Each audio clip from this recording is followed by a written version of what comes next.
Et ils avaient en fait quoi? Des explications. Subhanallah, c'est quand même étonnant. C'est étonnant que les Ahlul Kitab, les gens du livre, partisans de Nabiullah Moussa alayhi abdallah salatu wassalam, et de Isa alayhi abdallah salatu wassalam, ils ont quoi? Ils ont leur Torah falsifié, ils ont leur Injil falsifié, et ils ont aussi les shuruh, l'explication et l'interprétation de quoi? De cela.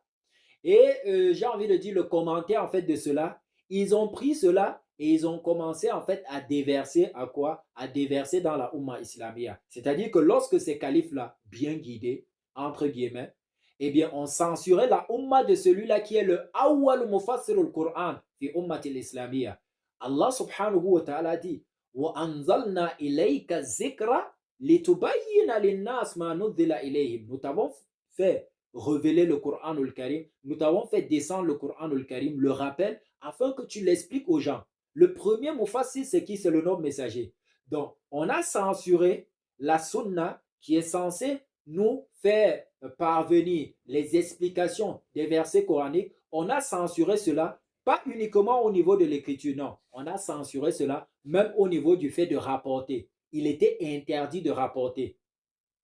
C'est-à-dire, oralement, il était interdit. Donc, imaginez-vous ce qu'on a pu perdre pendant près de 130 quelque chose d'années en termes de quoi? En termes de hadith. Les compagnons qui s'entêtaient étaient emprisonnés, étaient assignés à résidence surveillée, étaient même exilés.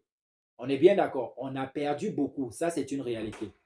Alors, ici, on voit que ces personnages-là qu'on a cités, eh bien, certains compagnons s'attachaient à eux.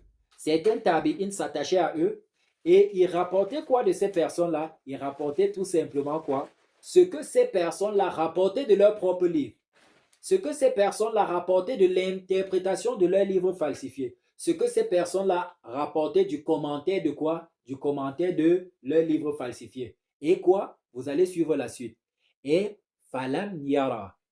فلم يرى المسلمون أنذاك بأسا من أن يقصوها بجانب آيات القرآن. Subhanallah. J'ai envie de dire que ces personnes-là ont en fait traité de mensonges quoi? Les paroles de Umar ibn Khattab, de Abu Bakr, c'est-à-dire de ces excuses fallacieuses-là qu'ils ont avancées pour justifier l'interdiction de quoi? De rapporter la sunna du nom messager.